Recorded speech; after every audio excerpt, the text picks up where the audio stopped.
Secunderabad Bollaram cantonment ఆసుపత్రిలో ప్రమాదం చోటు చేసుకుంది. కంటోన్మెంట్ ఆసుపత్రిలో చికిత్స నిమిత్తం వచ్చిన దంపతులపై ఆసుపత్రి ఆవరణంలో ఉన్న భారీ వృక్షం విరిగి పడటంతో భర్త రవీందర్ అక్కడికక్కడే మృతి చెందగా అతని భార్య సరళాదేవికి తీవ్ర గాయాలయ్యాయి.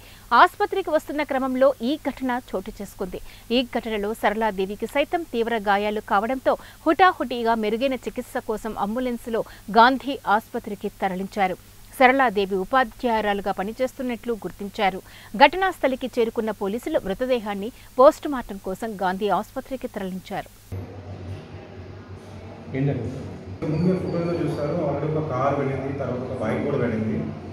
వీళ్ళు జస్ట్ ఎంటర్ అవుతూ ఉన్నారు.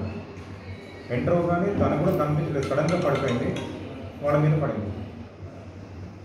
ఈయన గేట్లోంచి లెఫ్ట్ టర్న్ తీసుకున్నారు హాస్పిటల్ లోపలికి.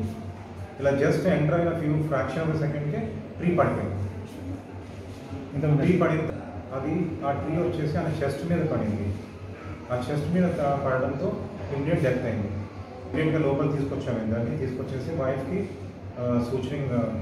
సూచర్స్ బాగా పడ్డాయి, బ్లీడింగ్ కూడా అయింది. ఆమె స్టేబుల్గానే ఉంది, ఆమె కండిషన్ స్టేబుల్గా ఉంది. ఆమె గాంధీ హాస్పిటల్కి అంబులెన్స్లో షిఫ్ట్ చేశాము.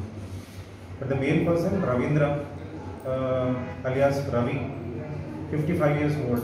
తను చనిపోయారు స్పాట్ అరౌండ్ 10:04కి. తన బాడీని గాంధీకి పోస్ట్మార్టంకి షిఫ్ట్ చేశాను. వాళ్ళ వైఫ్ సరళ 55 years old. తనని ఫర్దర్ ట్రీట్మెంట్ కోసం గాంధీ హాస్పిటల్కి షిఫ్ట్ చేస్తాను.